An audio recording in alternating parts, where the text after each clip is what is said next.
Elder Scrolls is one of the few RPGs that I would consider genre defining. Open world sandbox RPGs that encourage creativity in everything you do through gameplay that is simple, but also in depth enough that hardcore players can push the game to its limits through multiple means. However, with games that are so innovative, it also means each entry to the series is completely different to the previous for better or worse. In today's video, I'm going to give my personal tier list to where each Elder Scrolls game I've played belongs in relation to all the others, and compare all of them to see where they have improved or gotten worse. Starting from the oldest and working our way up is Daggerfall.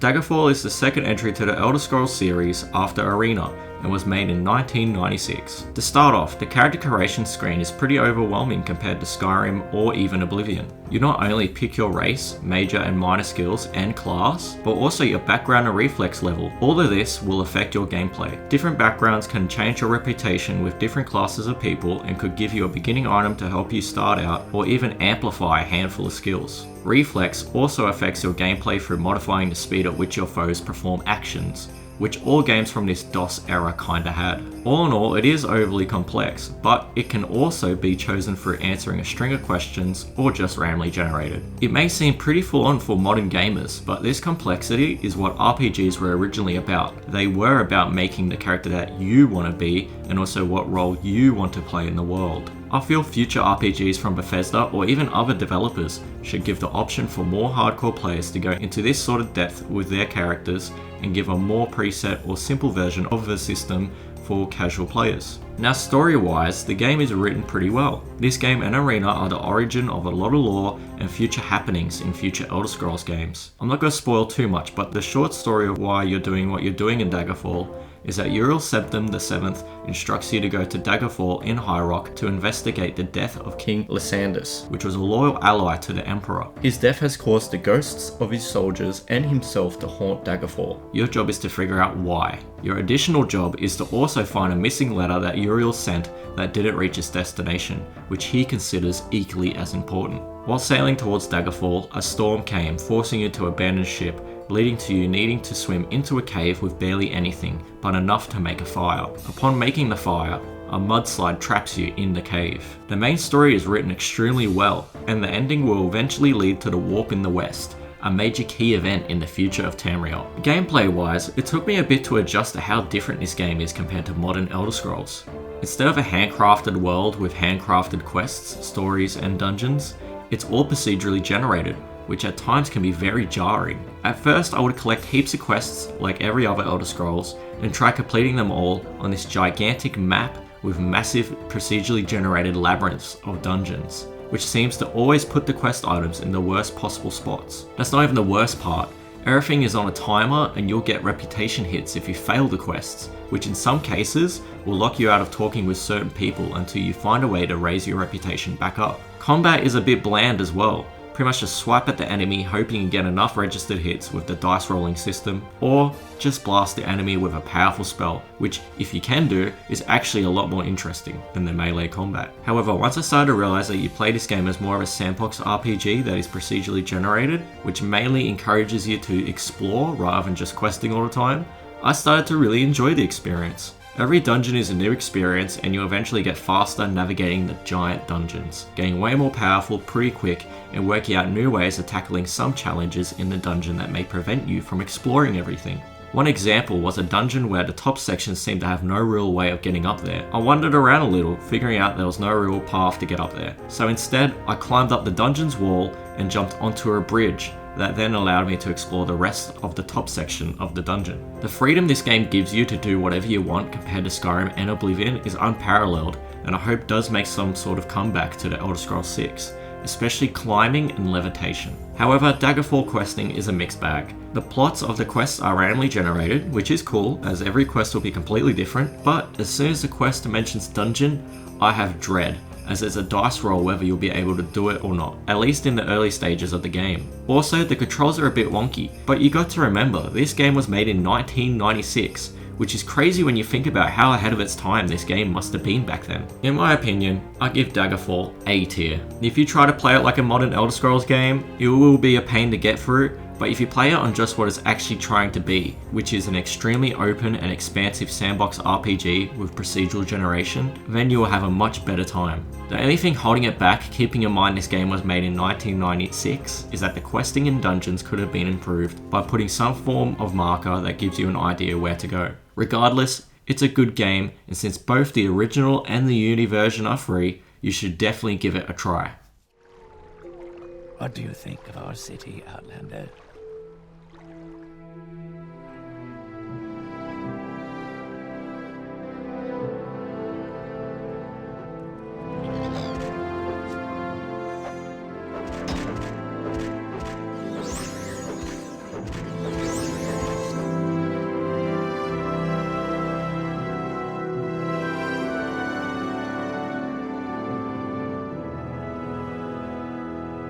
Now for Morrowind, the third entry of the series. Morrowind is an extremely special game to me. If I could describe it to someone that has never played it, it's almost like a From Software Elder Scrolls game. What do I mean by this? There is no hand holding at all in this game. You start off as a nobody and no one really wants to talk to you. Also, almost anything can kill you in a few hits, and there are no quest markers, only word of mouth and your journal to help you keep track of what you have to do and where to go. And to top it all off, it still retains the Daggerfall melee combat, which when you start is brutal, and your spells, unless you chose a school of magic, will always take a few tries before they work, which by the time they work, you would have ran out of magicka and very possibly died. The game for the first hour or two is just finding your footing in this completely alien world of Vvardenfell and how the game works. But after you go through those first couple of hours, you start to realize how much detail and creativity exists in this massive strange world, and you start becoming extremely powerful. At that point, it starts feeling like a much more modern Elder Scrolls, but with much more freedom in terms of exploration,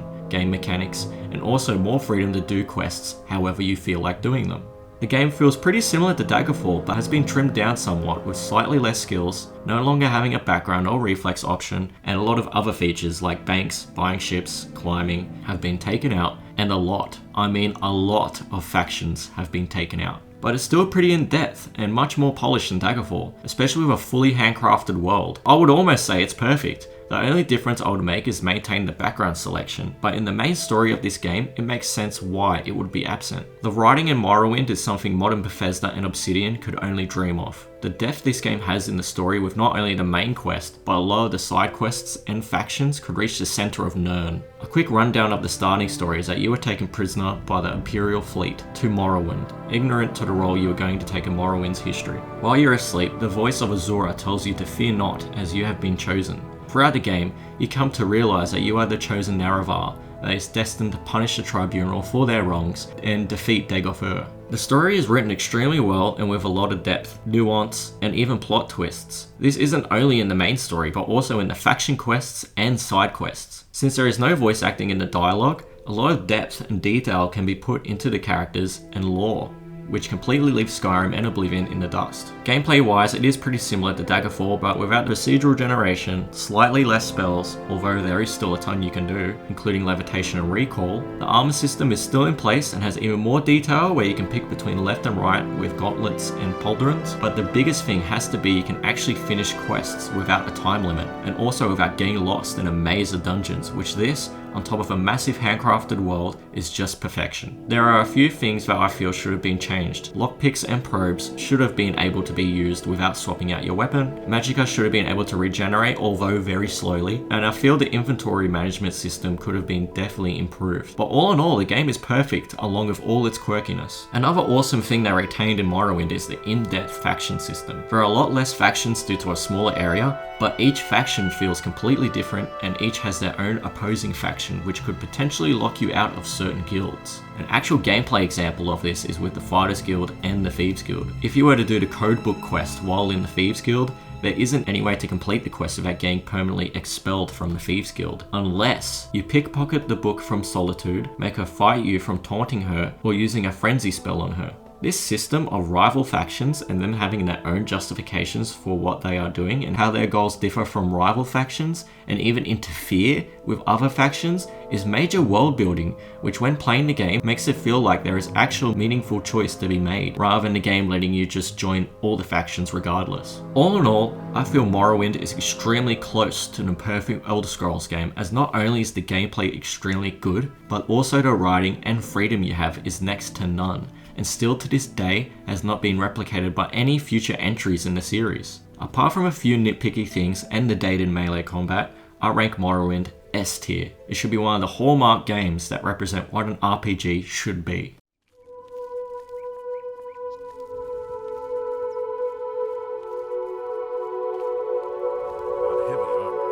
Good afternoon. Me children are starving, please help.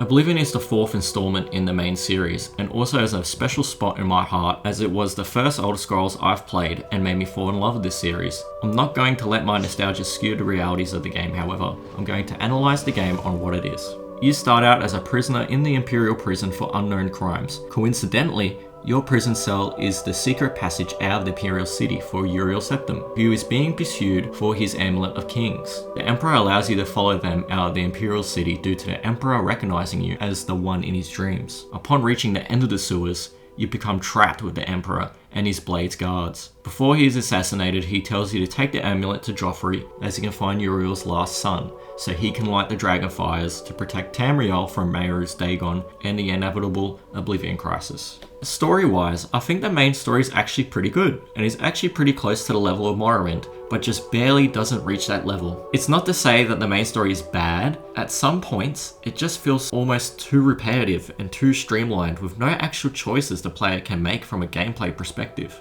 You pretty much can only go the one way that Todd Howard and Ken Rolstein wanted you to go, with no other ways around it, which is a bit strange since Morrowind was the opposite in that regard. You kinda have the same thing happen in most guild and side quests. Yes, you can choose between different rewards or be told you'll get a bonus if you do a quest a certain way, but I feel due to creative choices and the addition of essential characters being unkillable if they are a key part of any quest, you no longer have the open choices that Morrowind had with how you can go about doing a quest. That's why the quests that people like from Oblivion are the ones that do have some type of decision or choice making, like the Dark Brotherhood, Thieves Guild, and Fingers of the Mountain quest lines. This restriction is completely ignored with what factions you can join, however. You can join all of the factions all at the same time, regardless of what quests you're doing from any guild. This is good in the way that you can try all guilds regardless of your affiliations or prior workings. It's bad in the fact that if you work with the Dark Brotherhood and the Thieves Guild, how could you now be a Knight of the Nine or Fighters Guild member? They are complete opposites, and this minor oversight has major world building consequences, and even in regards to role playing in an RPG. Gameplay wise, a lot has been improved, such as real-time physics, voice acting for all characters, a lot more graphical attention to detail, no more dice rolling combat, and quality of life improvements, such as quest markers, much better spellcrafting and enchanting, arguably better persuasion system, lockpicks no longer needing to be equipped, and a much more organized inventory system. However, going from Morrowind to Oblivion, there is a fair bit now drained. No longer are massive cities you can just walk into without needing to load in. Now you have to open gates in order to get into cities. Levitation, recall, and other miscellaneous but fun spells are now absent, probably due to needing to load in cities. The armor system and weapon types have been simplified down, and the level scaling is horrible. It can be so bad depending on what character created choices you made in regard to star sign and class, and even leveling up certain skills too quickly, you can be functionally soft-locked from progressing in the game, unless you move the difficulty slider down in the settings. I'm just shocked how much fun and creativity I feel has been drained out with such little design choices made to the game that it feels, to me at least, almost a side grade. It's better in a lot of ways, but also feels worse in a lot of ways as well. Unfortunately, compared to Morrowind, Oblivion has to be A tier. It's still an awesome game and one of my childhood favourites, but there is too much creativity and freedom drained out of it compared to its predecessors, with such little oversights.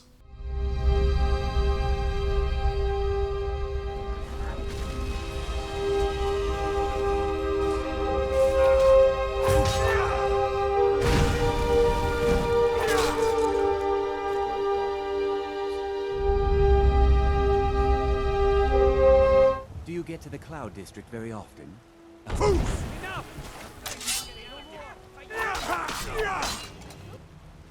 Oh, forgive me, Thane. I didn't realize it was you. We'll look the other way this time. But even the Jarl's influence has its limits. Be more careful. Now for the one everyone has been waiting for, Skyrim. Skyrim is the 5th installment in the Elder Scrolls series and had close to 6 years of development from Oblivion, while Bethesda's still releasing Fallout 3 halfway through. Again, this is one of my favourite childhood games. I will not let that skew my comparison of it compared to its predecessors. You start as a prisoner, again, that is about to be executed until a dragon comes and completely ruins your vacation. Then you need to choose to leave with a Stormcloak or an Imperial Empire soldier. Upon escaping Helgen, you eventually find out you're the Dragonborn destined to kill Alduin, the World Eater. Story-wise, I do think the main quest is about Oblivion level. Only thing that lets it down is that it seems strangely short and right to the point with no real plot twists, which is surprising since Emil Paclurio, who became the main writer with Skyrim, wrote Oblivion's Dark Brotherhood questline, which is universally considered the best faction questline in the whole of the Elder Scrolls series. The side quests in Skyrim, however, are really good. I would even say better than most Oblivion side quests. They're a lot more well written, some actually do have some meaningful choices, but the biggest downer for Skyrim are faction quests. I don't know who wrote them and designed them, they are horrible, especially when compared to predecessors. The only ones that are really worthwhile are the Companions and the Civil War. All the others, including the Dark Brotherhood, are so forgettable and uninteresting. In most playthroughs, I only do Dark Brotherhood to get Shadowmere. And the same issue from Oblivion. You can join all of them at once, which I just feel is not a good RPG game design, but is good for people that are just casual gamers and just want to try everything in one playthrough. Gameplay wise, it's definitely an upgrade from Oblivion. Combat feels nice and weighty, spells give you the feeling of power once you get the more powerful ones. The dialogue and the NPCs are much better and have far more interaction with their environment. Also, the crafting is a welcome addition to the game, not only for making weapons, armor and jewelry, but also improving them through enchanting and honing on a workbench or grinding stone. Enemies as well look and sound terrific. They even pose more of a challenge with a lot more variation in their attacks. Lockpicking has been improved, borrowing the lockpicking system from Fallout 3, and we see the return of chest traps, just like Morrowind had, although we don't see the return of trap probes, disarming being the feature in place of these probes.